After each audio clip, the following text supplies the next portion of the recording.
everybody, it's Safi and Marco, Dish Out on the Movies, and today is my top 10 favorite Monk episodes.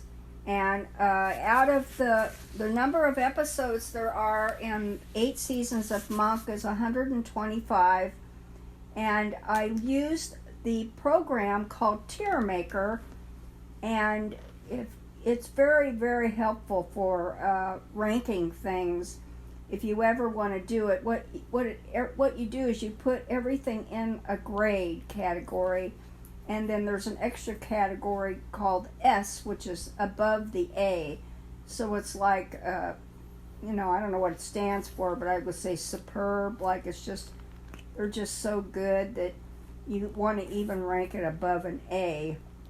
So you have S, A, B, C, D, F. Just like for grading, and you just first to get all the I watched every episode, and you put the episodes in the category you think it deserves it. Like the bad ones would go in the F, the superb ones would go in the S, and really good ones A, and so on. And then you rank them within the category, and it just makes it, I don't know why, it just makes it a lot easier, because I have a lot of trouble with ranking things. I still have a cough, so I'll try not to cough, but she gave something to me as well. Yeah.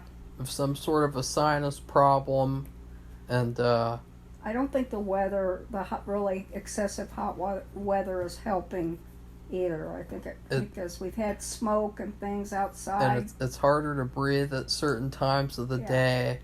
There'll be like a period of like a couple of hours. And so then I can't really exercise, because then it's terrible. It's like Safi is like she's just a purveyor of germs, killer of joy. Oh, please. So anyway, let's just get going here, and remember, because sometimes I've been forgetting, but if you like this video, give it a thumbs up, and if you want to become one of our subscribers, we appreciate everybody, and getting feedback, and also to know what you liked.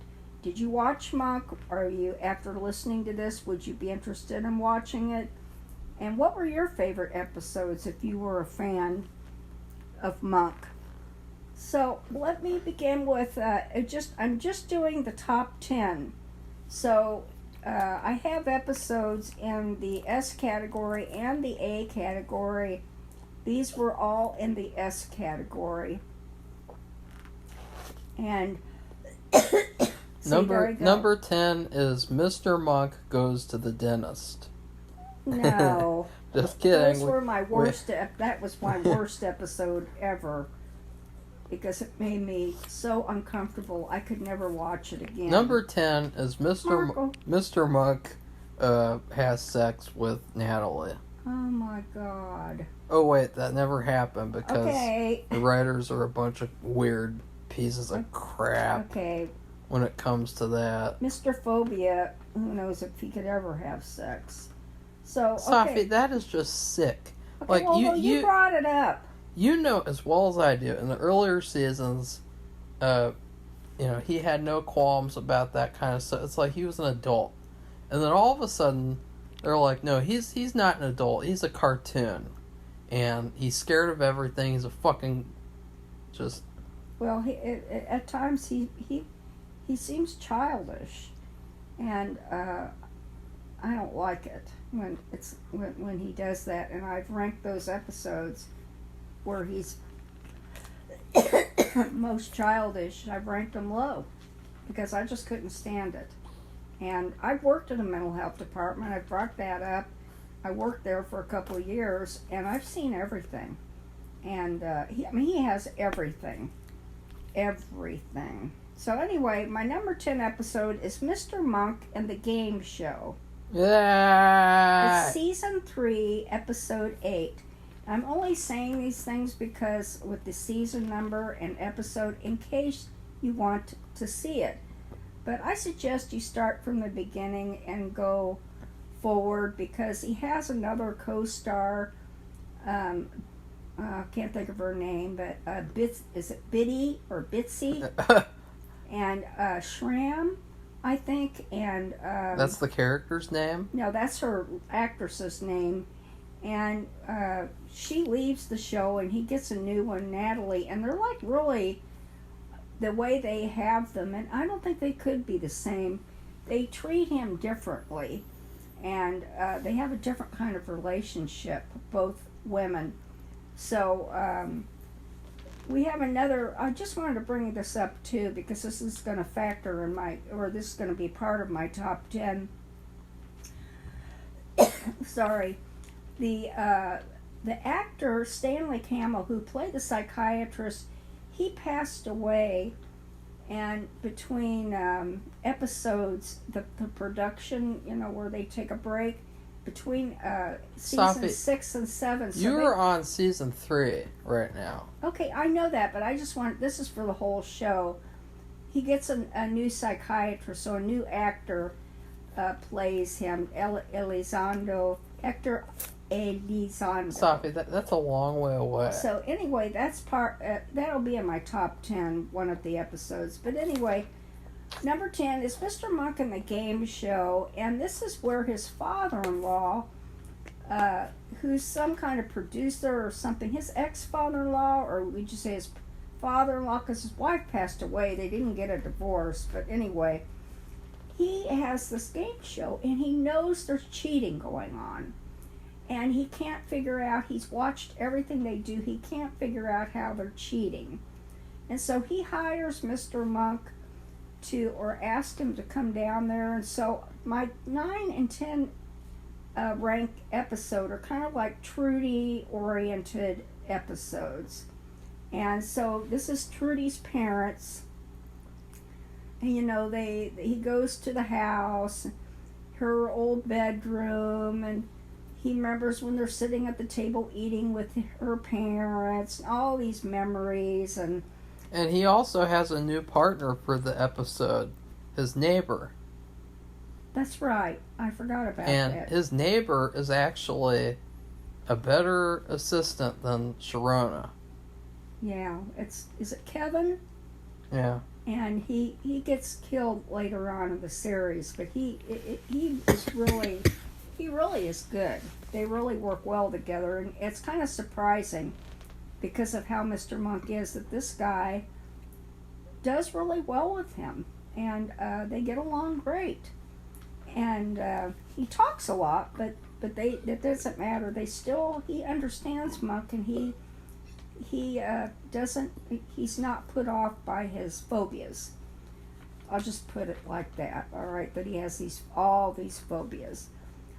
So the game show, one thing I liked about it the most, it wasn't the fact that he goes and has these memories about Trudy, which I guess it's good. It kind of like fills in his relationship with her. And it is good because parents. They show that he had phobias before she was killed. That's right. And which is interesting because the way they make it seem is that he had a total breakdown when his wife gets killed, and like he turns into this phobia person, and it just, I don't think it works that way. I mean, with all those phobias that he has, maybe one, if you like post-traumatic stress syndrome, if you go through battle and you've never heard bombs before, and then all of a sudden you get this PTSD. Well, it's not the same. He's had some issues before she passed away. Anyway, so the thing about this mystery is very subtle, and he just looks at all these details, and he even portrays a contestant because they couldn't know what he was doing, the other contestants. Sorry. Because one of them is cheating.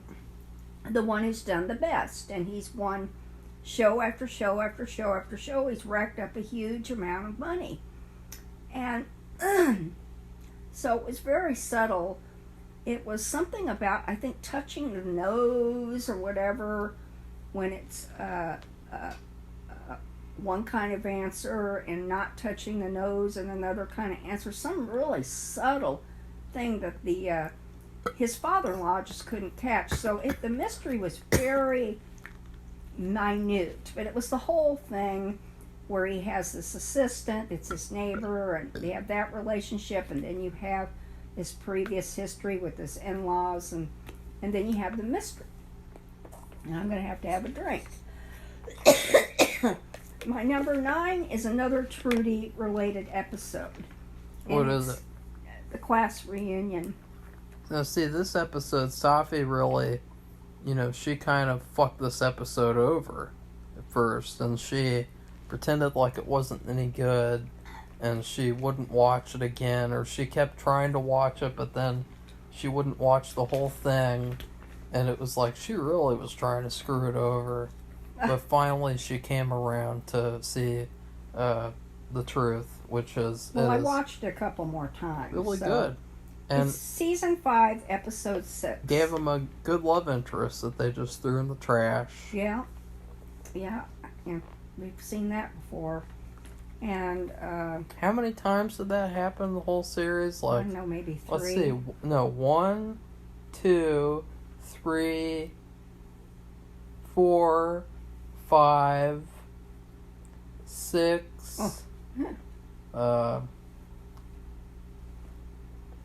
I think that. So that's a lot of times. Okay, well, this is a college class reunion, and that's where he had met Trudy. And it seems to me that, and to him, that everybody remembered her, but they didn't remember him, or if they did, they remembered what a clean freak he was, and his phobias. Like, it was disgusting. They had this kind of like community refrigerator, and nobody ever cleaned it, and it was really gross. And he would clean it constantly. I mean, they let the freezer get all where the frost just built up to like 5 feet deep. I mean, they're just, and so he even was cleaning it when he was there. It's a pain to clean that out too. Yeah, it is. Because I used to have to do that at another certain refrigerator. Yeah, the refrigerator of our old house was horrible, and I wanted it gone years ago, but of course that was impossible. So it's all in the landfill now. Okay, so, but that's where it belonged, believe me. Like your mom. Marco, what are you doing? So the mystery here is this classmate, the one who maybe he should have been with, at least now, in the present day, after his wife was killed. She actually remembers him, and she appreciated him, and she just treated him like, like everybody else. She didn't, she wasn't mean to him or, made fun of him or anything. Well, she had this husband. Well, the husband wanted to murder her. And the thing is, he had to figure that out. It was a very creative, complicated, but not complicated mystery. And the thing is, she had filled out this form that said where they were staying. It was their, where you pay your fee, and you have to fill out a little form that goes with it. And she had filled it out on his back. And he could remember how it felt, and this was kind of like, cuckoo, crazy. He could feel like what she had written, he could feel what it was, the lettering and everything. And so they had to figure out they figured out that it was the husband, and the captain went there because somebody got murdered, a nurse got murdered who was affiliated with the school. And the captain and Randy came there, and they were doing an investigation. And anyway, at the end, when they're figuring out this thing, he has to say what the letters were, trying to figure out where she stayed, and he figures it out by how it felt on his back. That was kind of bizarre. But anyway, it was the first time, and maybe one of the few times or only time, that he saved somebody from getting killed. He saved Sharona. First episode. But this was okay. That's right. But the husband was just about ready to throw her over the balcony, and they came in and rescued her, and it was all because could feel the lettering on his back when she filled it out. That was bizarre, but anyway, I thought that was cool, and the mystery was very creative and interesting. I mean, they take the simplest things and they make good mysteries. Whoever were the writers, they really, really were good. And when he wasn't childish or anything like that, because one thing, it wasn't him that was being childish, but one of the classmates, they told him that sorry. They told him that they told him, "Oh, you're not Mr. Monk. That's somebody else. You're somebody else." That was bizarre and crazy and stupid and mean. Well, That's why I didn't like it at first. I think it would be funny. Sorry. I think that it was a great episode because it was very dark. I mean, the whole episode is like this. It is very dark. He's planning to kill her the whole episode. Yeah. And it's like it's very like it has great rewatch value. Okay, my number 8 episode is Mr. Monk and the Buried Treasure. It's season 6, episode 6, and this involves Dr. Kroger's son. Dr. Kroger is his therapist, but Stanley Camel. And he's a teenager. He's getting to be where he's like a junior or senior. He hangs around with a couple of derelict kids. They skip school all the time. They don't do their homework. Safi, They're doing bad on their tests. They're sowing their oats. Well, they're going through a thing, but mainly I don't know about these other two. The the therapist, Dr. Kroger's son, is just going through a thing, and anyway, he helps. They get trapped in his car. They're buried beneath all this gravel and sand, and it involves they kind of tried to fool Mr. Monk and said they had the school project and they had to figure out this map and all this stuff, and anyway, that's how they got the son and Mr. Monk got buried in his car and in this gravel pit, and if it wasn't for the kid, the kid is very understanding and supportive. He helps Monk, and I just thought it was really, I don't know, I really liked it a lot. I watched it several times because I really liked it. I don't know, I just thought it was really cool how this kid, who's been kind of a stink bomb derelict, been mean to his dad, and says his dad never talks to him, so they've had this kind of a fractured relationship. And it just gets better after what happened. So he basically turned up this music full blast, and Randy, they'd had this thing where Randy won these free I don't know if it was iced tea or if it was soda in this huge cup, and he could get he could have as much as he wanted every day for the rest of his life. And it was something that was in this dead man's car, which these kids had found the car. They found the dead man. They saw that he had been a bank robber, and there was a map in there with an X, and that's what this was all about. The X was at the gravel pit. So that's how they ended up there. But anyway, everything, they were saved because of this horribly loud music, because they would have been dead. Nobody would have known they were there. And Randy had to go to the bathroom, and he could hear it, the music, faintly. And if it wasn't for that, him having to go, because he had these cups of drinks all day long, and the captain was having a fit, and he was really getting mad. But if he hadn't had to go to the bathroom, they wouldn't have found them. And if the kid didn't have this loud music, which of course Monk would have hated, but it just was really nice. It just had a very pleasant ending, and it was scary because they were both buried underneath all this gravel in the car. Okay, number 7 is Mr. Monk and the UFO. Season 8, Episode 3, which is funny because this is the last season, and the season was very not good for most of it. But this was I loved this episode. I don't think Marco liked it as much as I did, but I laughed during the entire episode. It just was hilarious. It's goofy. It is very goofy. The mystery is stupid.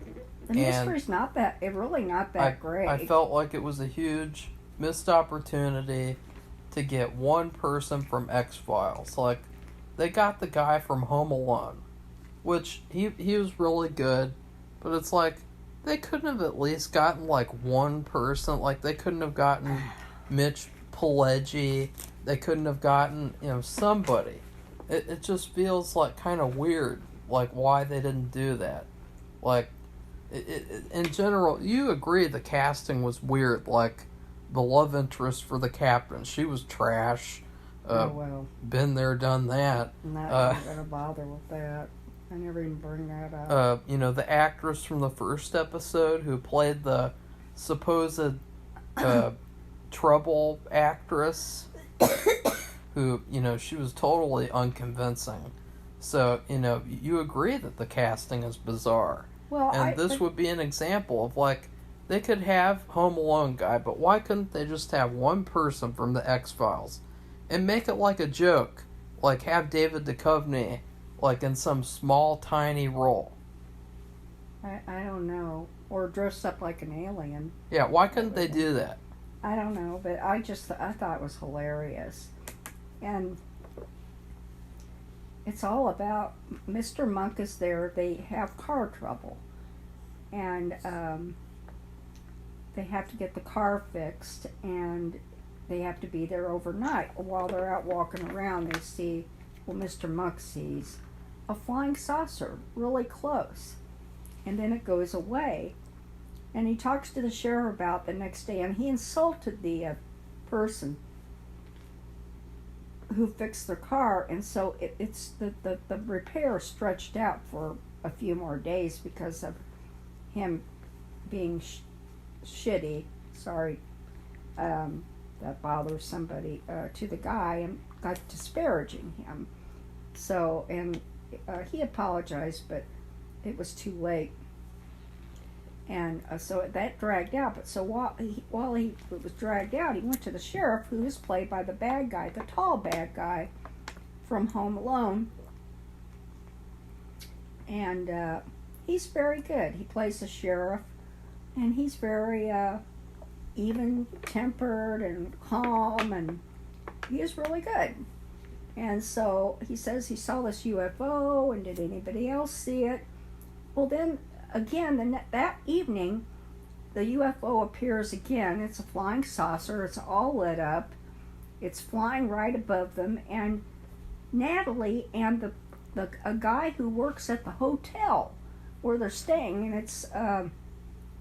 it's one of these branded hotels. In other words, it's like a product placement. It's a branded hotel? It's everybody knows it. I can't remember what it's called, but it's I have this funny, there's an app where you can take surveys and make money. I've already made $30. And they have this funny thing where, like, they ask you about what TV shows you watched, and they'll mention, like, in this episode, a character wears this brand of pants. Does this impact your view of said brand positively or negatively or neutral? And I just think about that's the question they'd ask for this episode. Does this impact your view of Hilton it was a hotels? It wasn't a Hilton. It was positively or negatively, or neutral. Well, they showed it, the branding, several times. So they even wore shirts with, I think, that had the logo on the shirts. But anyway, so the guy who works at the hotel and Natalie and Mr. Monk all saw the flying saucer. And of course, the guy who works at the hotel, he's young. And what does he do? He posts the video of seeing the saucer and about Mr. Monk on all the social platforms. And so it goes viral. And the next day, you have all these people interested in seeing UFOs, and all kinds of clubs and everything come into town. And these people dressed up as aliens stand outside Mr. Monk's hotel room. And he opened the shade. When he got up in the morning, he opened the shade. They're just standing there, and he doesn't do any response. And it just goes on. It's just hilarious. I just laughed through the entire thing. It may have not have been the best mystery in the world, but it was just hilarious. I just laughed. And they had this thing, I'd never heard of this before. We watched every episode of the X-Files, and somehow I missed this about the belly button. If you don't have a belly button, of course you're an alien. Yeah, Safi, they did that. They talked that about, they ask him a million times if he has a belly button, because everybody thinks that Mr. Monk is an alien. And it's just hilarious. Which was it the Lone Gunman or X-Files, where that guy thought he was an alien or something? Oh, but he had some sort of like a mind control device on. Yeah, he didn't know it. I think in that they did the belly button thing. Oh, okay. I must have missed that little part. Well, I do remember that episode. I think it is something that they say is like aliens. I mean, it's logical, because you think about like birthing, and all that stuff. I guess they wouldn't have belly buttons because they're aliens. They were birthed some other way with some other parts. Okay, well, my next episode is number 6, and it's Mr. Monk Goes to Mexico, and it's season 2, episode 2, and I think the captain gets a call from this town in Mexico, and they've had a murder. But it's the weirdest mystery, and they want Mr. Monk to come down and investigate it. Yeah, he drowned while going skydiving. Which, how in the heck would you do that? Because what happened was, they showed it, his friends were watching, cheering him on. He jumps out of the plane. He's supposed to be skydiving, so what he's supposed to do? Open your chute. Well, there was no chute, and he fell and was killed. But then when they did the autopsy, he didn't die from the fall. He died from drowning. And it turned out the whole thing was because there was this guy Mr. Monk testified against, and so he had to move to Mexico to do his work again. Because he was a doctor and he got in trouble, so he could only do it doctoring in Mexico. So all these murders were a plan to lure Monk down to Mexico to kill him. Yeah, and because they were weird murders too, and that would be the only way to attract him to coming there. And most of the episode, like the best stuff, is just he won't drink the water. Yeah, he wouldn't, because they don't have. What happened was, he was prepared for the trip. They had packed all his food and the water and all this, Sierra Springs. He has to have Sierra Springs bottled water, which they don't have anymore. They renamed it. And, but anyway, in the show he has to have it. So, you're talking about cases and cases of water, bottled water. Well, for some reason, this was the stupidest part about the episode I didn't like, was that they didn't lock their car and went in the hotel to check in. Big mistake, and everything was stolen. And so he didn't have any water. And nobody had that water. They had something else. They had all sorts of options. They had Evian. And he's like, no. I have to have my Sierra Springs. So he wouldn't drink anything.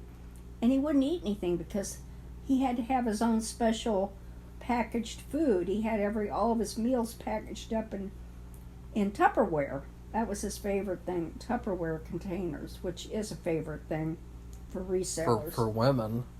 No, that's a big selling. Safi, women literally like worship Tupperware. Like they could start a religion for women called Tupperware. Hail Tupperware. I think Marco's being sexist. Safi, because Commonwealth Picker is a man and he sells Tupperware. Safi, have you ever heard of Tupperware parties? That was Safi? that was way. That's what women do. That was a million years ago. That's something women do. Okay, Marco's teasing. I don't want anybody to take offense to that. That Women, was like, be quiet. Men That was like in the 60s. Men like American Psycho, and women like Tupperware and Barbie. Oh, God. Except, smart women wouldn't like the Barbie movie because it's a piece of shit. I don't think so. I would like to see it. I just think that like anything Margot Robbie makes should automatically be written off as a feminazi propaganda. Well, I would still like to see it because it's short and sweet, and it is funny to see Barbie and Ken come to life. And I never even thought about that kind of concept. It's simple. I mean, you just have to make a story about it. But I mean, for that kind of concept, my God, why didn't somebody think of it sooner? Why didn't they ever do Mr. Monk Goes to Barbie World? So anyway, moving along, we are on number, let's see, we just did 6, which, anyway, Mr. Monk practically runs out of town telling the solution to the mystery to the captain of the police force out the window as he's leaving town and he's like to barely talk because he hasn't had anything to eat or drink in like 2 or 3 days. Can you imagine? I mean, you can really get sick. And so that was funny. It ends funny.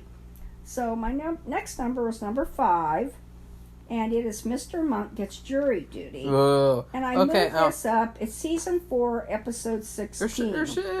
There should be a caveat here. Safi has never seen 12 Angry Men. I kind of watched half of it, I guess, because the AP government substitute teacher fucked it up. Which, Safi, did I tell that story on here before?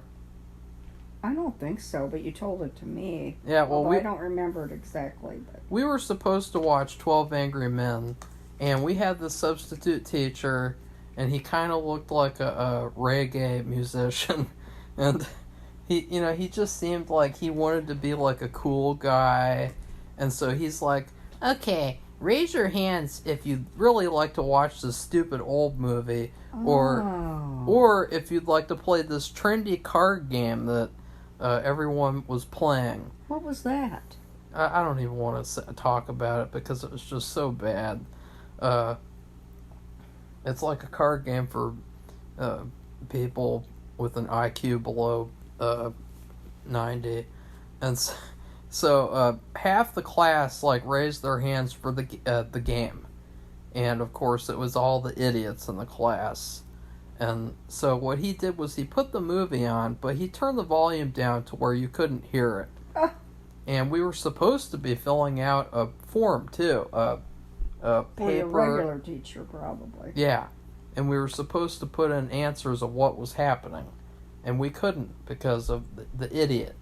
And so the next day, we watched the second half, and it was so funny because all the idiots who chose to play the stupid card game, they were like really getting into the movie, and you could see the look of regret on their faces that they didn't watch the first half of the movie because some stupid substitute teacher. But this episode, it's totally just a take on that movie, and I feel like you should really see the movie before so that you can at least say, like, yeah, this episode's not really original. Well, I really loved it. I watched this several times. I bet you have.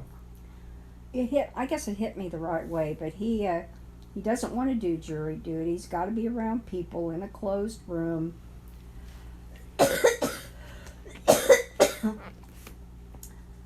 You know, he sees all these details that other people don't, and you know, they all vote to prosecute, and he votes not to. He's the only naysayer, and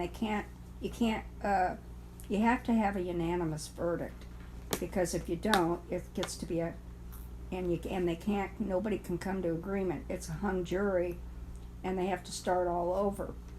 So you don't want that. You'll be hearing about those things coming up in the next couple of years. But anyway, it's really two mysteries in one.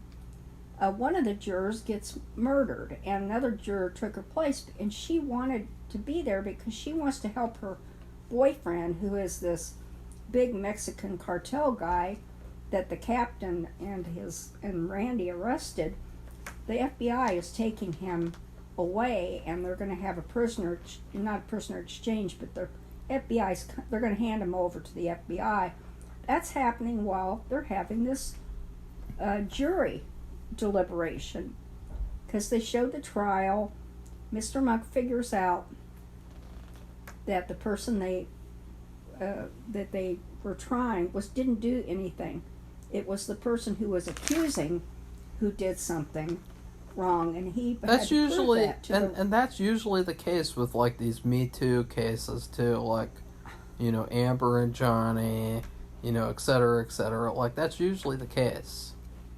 I don't know what that has to do, but anyway, so he sees the the dumpster outside the building. The point is, and there's just all these things. There's just two mysteries. It's really good how they can both, like, they kind of converge together, and how the jury people didn't like him because they thought he was just a contrarian, but he proved to them that what the truth was. The point is that you should always finger people who are fingering other people first, because they're probably guilty of something. Like, yeah, it's usually that's right. The people who complain the most are usually guilty of something related to that. That has always, I've seen it happen for real. So it's called deflection and projection, which we've seen in the last few years. So anyway, it's a really good episode, though. I loved it. And if Natalie hadn't seen, they were deliberating up on this upper floor.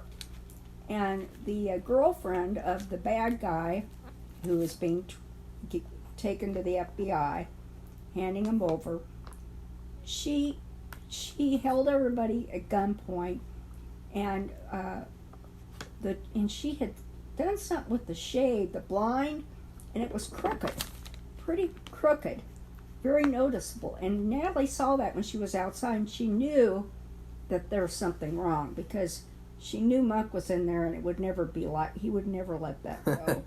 And so she ran up there and she rescued everybody. It all worked out, but it was really good. The cringiest part for me, besides the whole episode, is the part where he's with the guy in the motel room, and he's smoking in his sleep. And I thought, that's really gross. It's dangerous. He's smoking in his sleep. And he could catch the whole building on fire. Most ridiculous thing. He was the most contrarian of all. And anyway, moving on. Number 4 is Mr. Monk Gets Cabin Fever. It's that's my favorite episode. It's season 3, episode 12. And this is another thing. There's 2 mysteries. And the thing is, Mr. Monk sees a murder at the beginning, so he has to hide out. And it's a famous gang person or whatever. Yakuza! And he has to hide out until he can, because he saw the murder, and it was because he was straightening out in somebody else's car antenna. And he broke it. He broke it. And if he hadn't been standing there fiddling with it, instead of sitting in the car, which Natalie told him to do because she was in somewhere doing something, maybe the bank or whatever, and he saw the guy murder someone. So they had to hide him out at this campground. Well, the campground, not only do they have to hide from this until like Monday when the court convened and he could testify against that guy, because they've been wanting to put him away for a long time. They also, Mr. Monk thinks there's been a murder, and they have to figure all that out. It's at a cabin, like it's across the way from them, and so he was looking out the window, and he just put all these little clues together by what he heard. He was in the store, and they were getting, I guess they were getting some bottled water, they're getting something, and he ran into this couple in the store, and he remembered the things that were said and the way they looked, and from that, and from watching outside, he knew that the man is probably dead. And he was dead, but they said it was because he went out in the lake at night fishing and had gotten struck by lightning or something. And at the same time, Randy had a girlfriend. Yes. And the girlfriend, go ahead. She did this conspiracy thing where he got fortune cookies that came true. Yeah. And it turned out that it was all to help lure or go to Monk, because she is Asian, part Asian.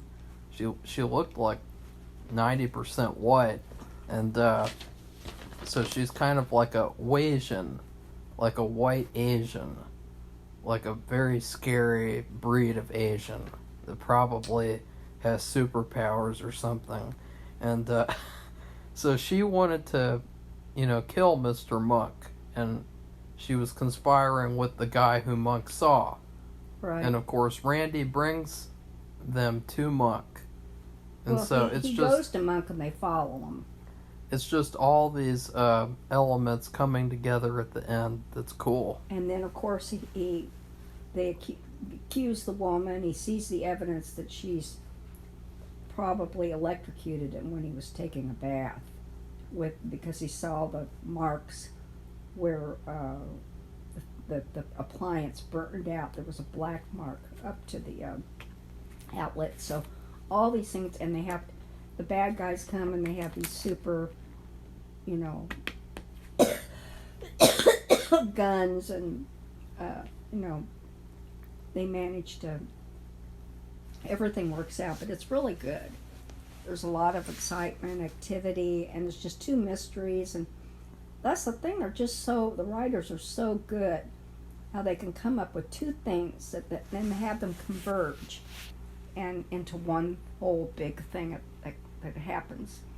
So, moving on is number 3, and it's Mr. Monk Goes Home Again.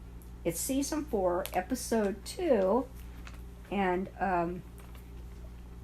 it's the Halloween episode. And Mr. Monk goes there, and because there's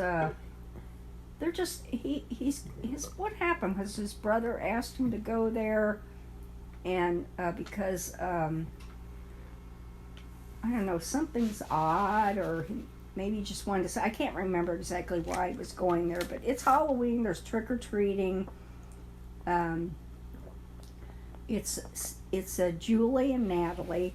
Julie is Natalie's daughter, and there's a bad guy with Frankenstein mask, and he's really a guy who just had murdered this, what would you call it, a person who they transport money in an armored car vehicle, the guard, and he's the same guy. And what happened was he had wanted to poison his wife, and he put got this chemical from his job or something, and he messed up a bunch of candy, and Monk's brother had bought that candy. It was at the same store, and so Frankenstein, because he was dressed up as Frankenstein, was a really cool mask. He ran around stealing kids' candy, which he knew that they had gotten that candy from Monk's brother's house. But it was a really good mystery. And the thing I liked about it was a Halloween story. Let me just say that this is Safi's first episode. This was what brought her to Monk forever. We were carving pumpkins, and she said, Marco, let's put on the Buffy Halloween episode that we've seen 1,000 times. And I said, fuck off, Safi. I'm putting on Monk. You either take it or leave it. And she was like, wow, this is really good. And I was like, wow, really? Well, the guy who plays Monk's brother, Monk is not the only one with, quote, phobias. He has the phobia where you can't leave. He's an agoraphobic, which means he can't leave the house. He can't even step outside. And the person who plays his brother is John Turturro, and he did a really good job. And it was I just really appreciated the effort. I always appreciate the effort when a show tries to do a Halloween or some kind of holiday episode. And this was really good. It had a mystery, it had a murder, and it had at least a couple of mysteries into one. But it's mainly involved this guy who was playing Frankenstein, dressed up so he could steal kids' candy that was poisoned. He didn't want to get in trouble for poisoning all these kids. He was just trying to poison his wife. So the next episode is number 2. Is Mr. Monk is Underwater. It's season 7, episode 5. And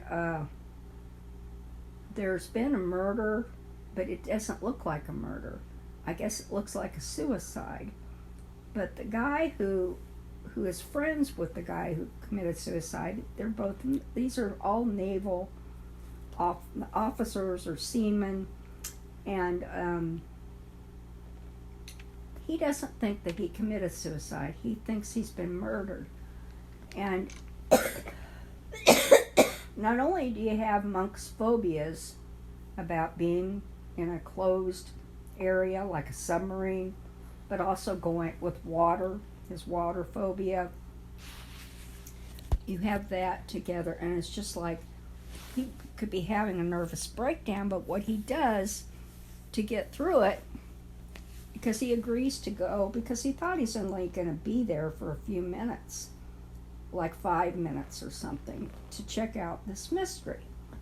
Because this guy knew Natalie, he was friends with her and her husband, and he's the one that asked them to come. He was good friends with this guy who had supposedly committed suicide. And anyway, the mystery is it's just based on a little thing that you really had to be observant and smart to figure it out.